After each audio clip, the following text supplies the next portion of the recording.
Mér finnst svona aðalega hvað kennararnir eru nánir okkur og þau þekkja okkur mjög vel. Svo líka bara mjög gott hvað allir svona nemendurnir eru allir mjög nánir og ná allir mjög vel saman þótt við séum öll úr svona öðrum bæjarfélögum. Kennararnir og starfsfólki hérna, þau bara koma með svo mikla, umhyggju skilurðu og tala við þig. Alltaf, maður getur hlægið með þeim og haft gaman og manni líður bara svolítið mikið bara eins og maður sé svona meira heima hjá sér.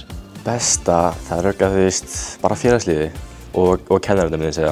Ég geta labbað niður skólan og ég bara þekki alla frá nafni. Það er enginn sem ég þekki ekki og líka kennararnir þekkja okkur alla. Ég líti allavega á þetta sem mikinn kost út af því að þú þarft að sýna fram á getuna yfir alla önnina í gegnum allt, bæði verkefnaferlinn og bara gegnum allan áfangan. Ég í þessum skóla því að það er bara næst heima hjá mér. Ég í vinnu hérna heima og ákvað að vera hérna til að geta haldið henni. Og ég sá FSN sem bara góða möguleika til að byrja og sjá hvernig framhaldsskólalífið er. Ég byrjaði í framhaldsdeildinni sem á Padró. Ég kem hingað, ég oftar hérna, en það framhaldsdeild á Padró þar sem að krakkarnir á sunnanverðum Vestfjörðum geta farið í FSN.